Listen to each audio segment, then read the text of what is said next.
Back to school? A labor dispute threatens to disrupt class for Alberta students.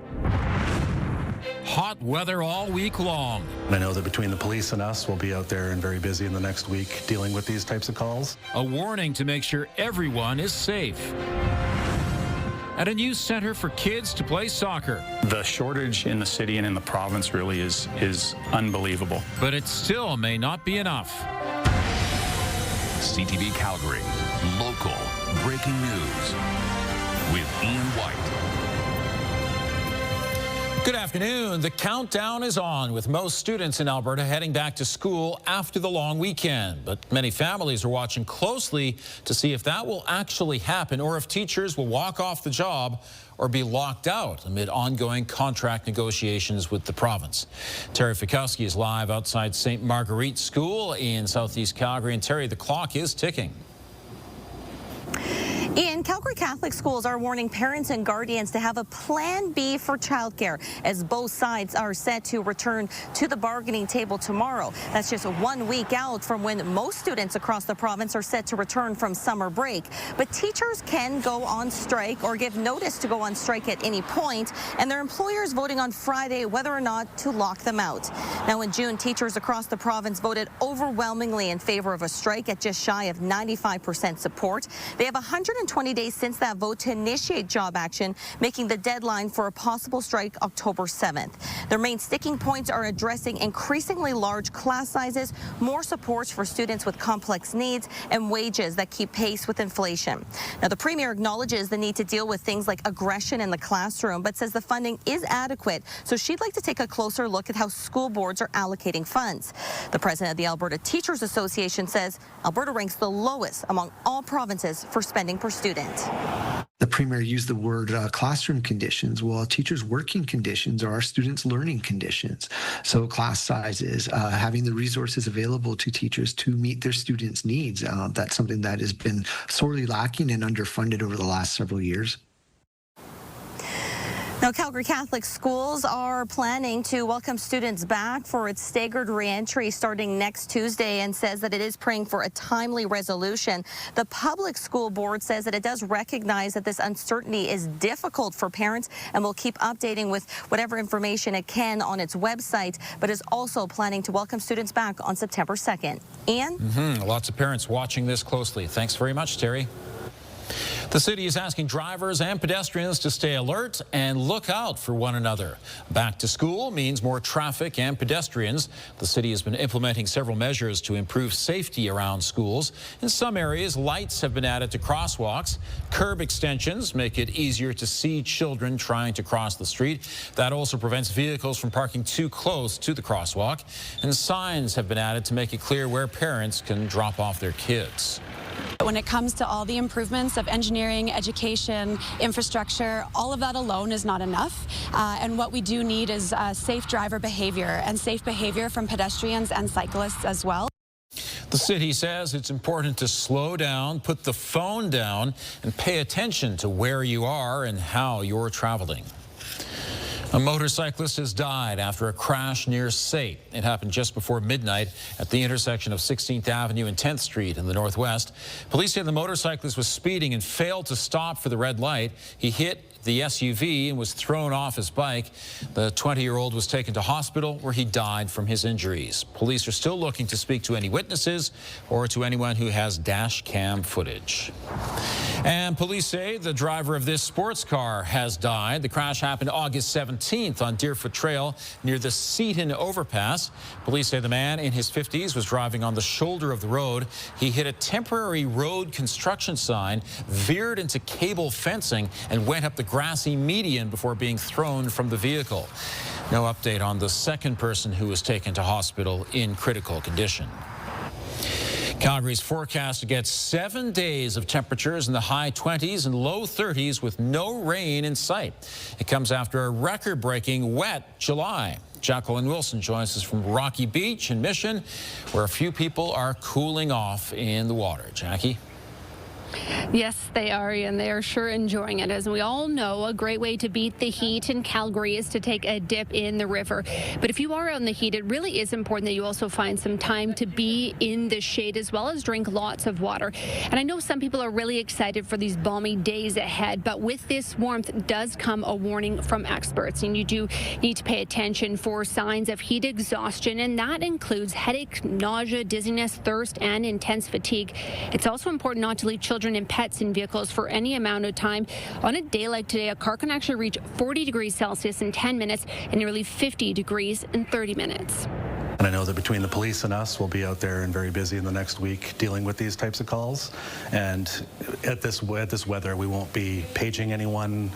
We'd be looking for removal from the vehicle, which could mean a broken windshield.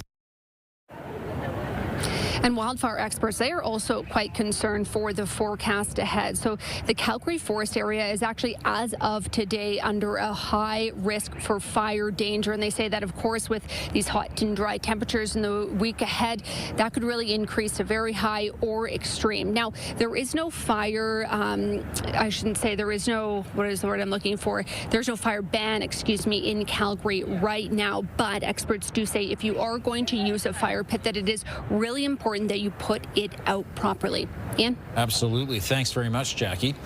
And Jackie's smart because she's in the shade, taking a few degrees off the temperature. What's amazing, I find, is this temperature will go on like this for quite a few days. There's very little change. And we talked about this last week, about this being a very long stretch of heat. And we haven't seen a stretch very often throughout this summer because we had a lot of rain and cooler temperatures. So it's almost like we need that reminder on, you know, heat exhaustion, careful with fires, all that kind of stuff. Because yes, this is a long stretch, and drink lots of water.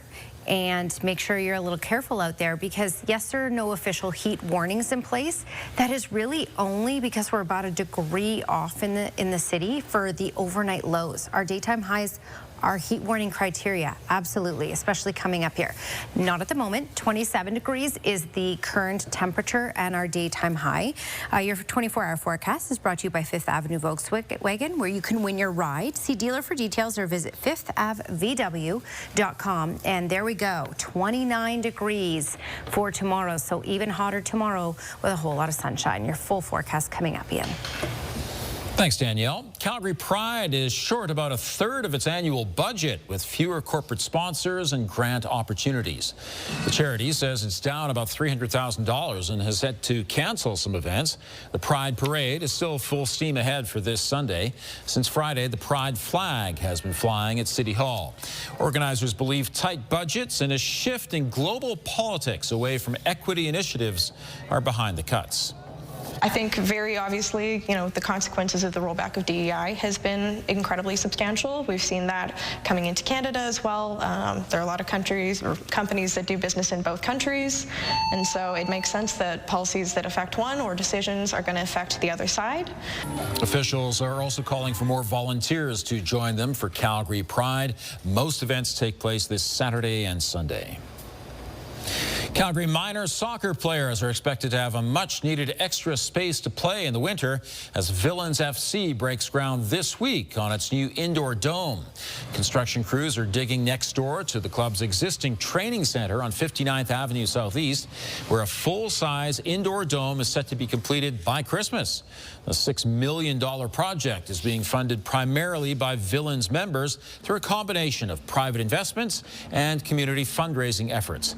Calgary Minor Soccer says the facility is desperately needed, with more than 31,000 registered players across the city and participation growing by about 10% a year.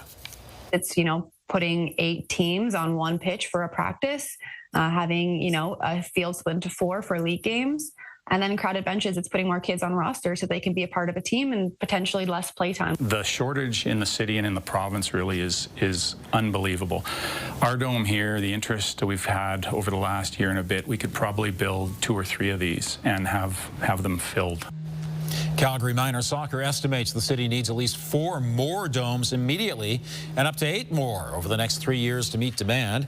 The association adds more than 1,000 outdoor games were canceled this season due to weather, and extra indoor spaces could have prevented that. It was a big win for the Calgary Stampeders Saturday on the field and a big win for the Calgary Food Bank off the field. This morning, members of the Stampeders were bagging potatoes and other items at the food bank. On Saturday, fans donated more than 50,000 pounds for the Pure Later Tackle Hunger Food Drive.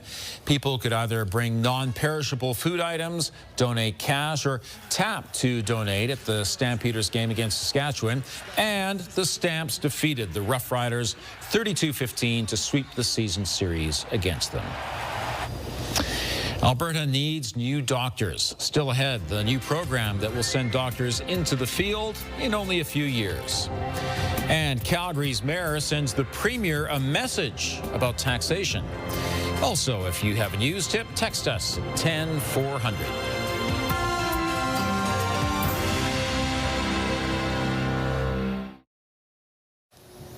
Calgary's mayor has launched a battle over taxes with the province by sending an invoice.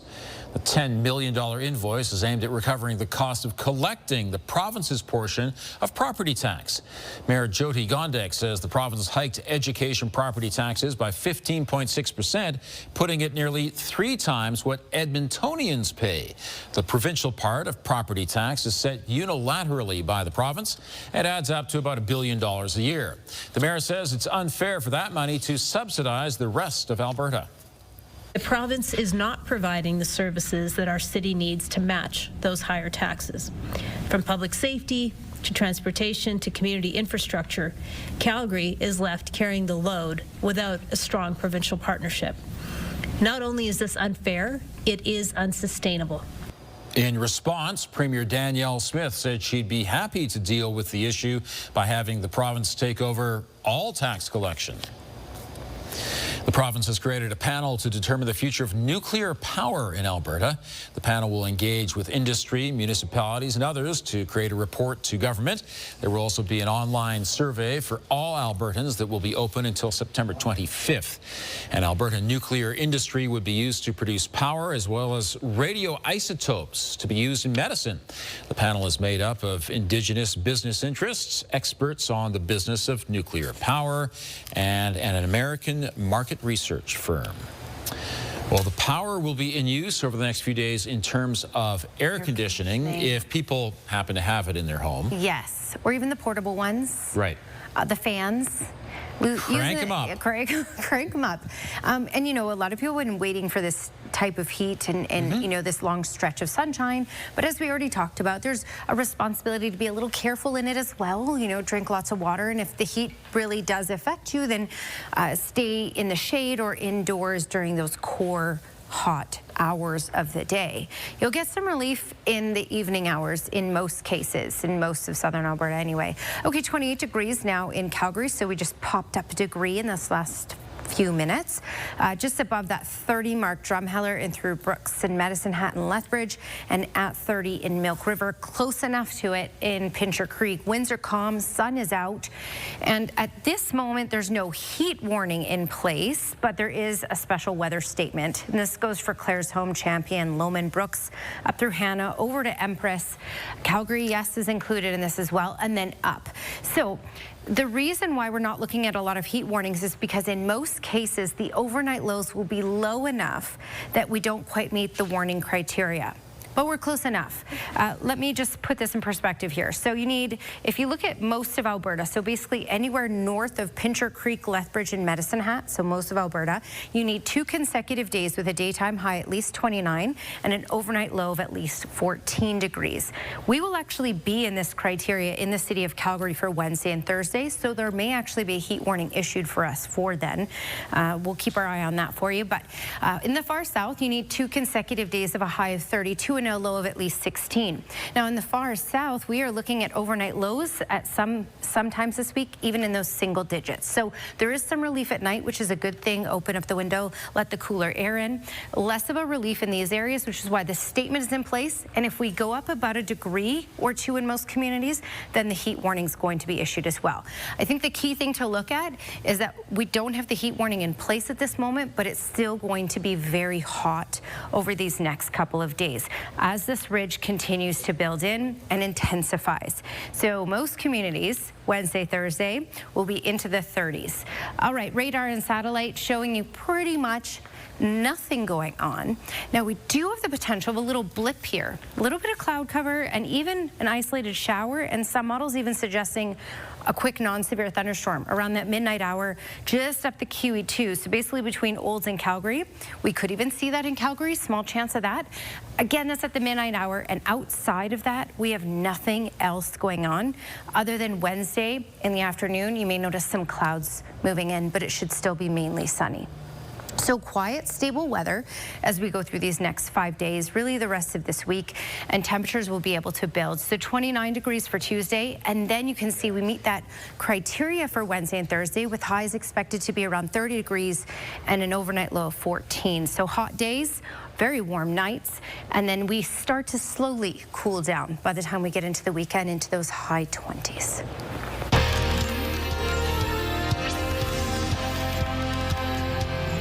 For the first time, the University of Alberta is sending first-year medical students to Grand Prairie to complete their education.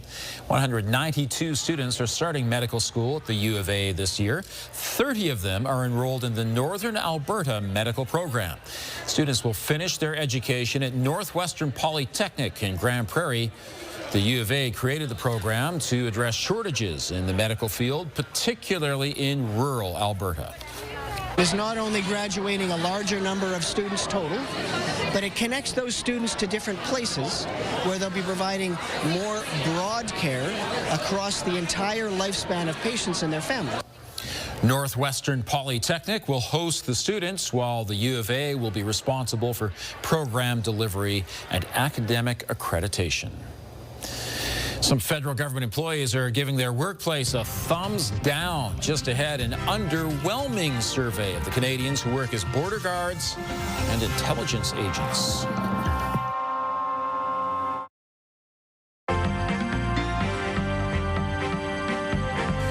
Big tech companies are the focus on the markets today. Joining me is Dave Popowich, Portfolio Manager with the Popowich-Karmali Advisory Group. Good afternoon, Dave. So everyone had an eye today on NVIDIA and Intel. For different reasons. Good afternoon to you, Ian. You know, let's start with NVIDIA. So NVIDIA, of course, has been one of the engines for the markets move, the U.S. market move, for quite a while now. And there was a bit of a pop on Friday based on the expectation that the Fed is going to reduce rates. But what happened on Friday likely was a lot of short covering. So people covering positions they were short on means they have to buy it back. And so you get this artificial pop. We did see a bit of selling today, but NVIDIA was able to hang on to its gain up about 1%.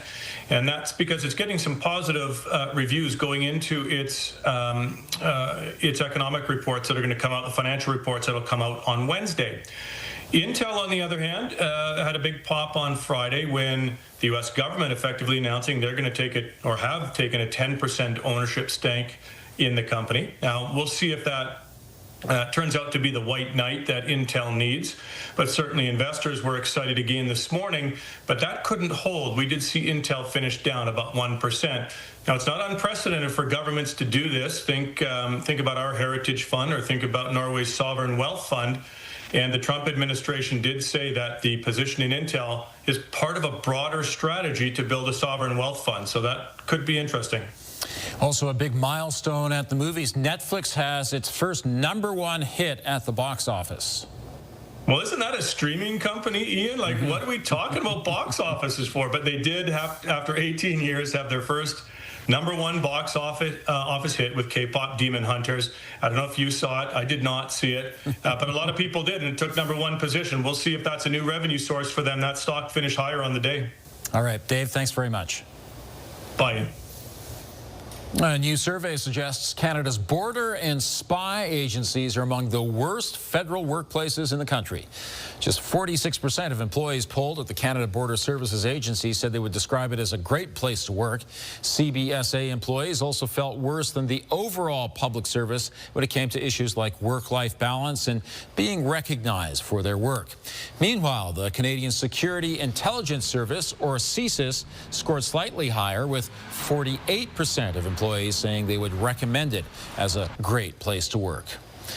There's still no deal between Alberta teachers and the province. Here's Tara Nelson with a look ahead to CTV News and at 6. Hi, Ian. The Teachers Union says negotiators will return to the bargaining table this week. Teachers have until early October to strike. Coming up at 6, how parents are coping with this now uncertainty. Also ahead, a Calgary drug house is shut down. Coming up, just how many complaints police received about this home in Montgomery and how long the closure will last. Ian. Thank you, Tara. Calgary's busiest bus route is getting a rebrand. Transit Route 301 runs through north central Calgary. Effective September 1st, it will be known as the Max Green Bus Rapid Transit Line. The name change coincides with the completion of 8 upgraded bus stations along the route. There are also new transit-only lanes, better turning lanes for vehicles, and safer sidewalks and pedestrian crossings. Planning is underway for the next phase of Max Green to extend bus-only lanes and update traffic signals. No shortage of sunshine for the next few days, even the next week. Right now in Calgary, mainly sunny and 28. Danielle has details just ahead.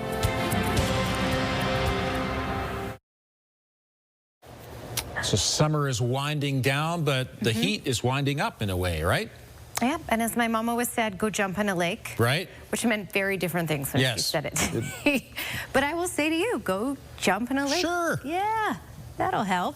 28 degrees, current temperature. So the heat up has really begun. It's warmer than, at least a few degrees warmer than the weekend. Normal is 21. Today's high is 28. By Wednesday and Thursday, we will crack 30, and our overnight lows will be in those teens. So that is heat warning criteria by Wednesday and Thursday. So there may be some warnings issued for the city of Calgary. It is going to be a hot one, and as you can see, we start to decrease a bit by the weekend, but it will still be hot right through the middle of next week. Thank you, Danielle. Residents at Whitehorn Village helped Margie Coble celebrate her 103rd birthday.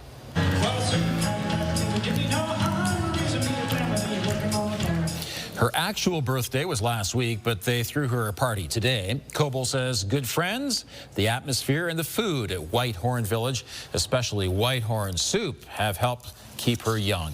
She says she hasn't had a lot of dull moments in her 103 years. I don't know of any secret at all. It's just you just enjoy life. And I always have. I've had a lot of fun in my life. It's just been fun. Coble was born in Maple Creek, Saskatchewan. She lived in Brooks before moving to Calgary in 1956, and she looks amazing. Thanks for joining us. Now here's the early edition of the CTV National News.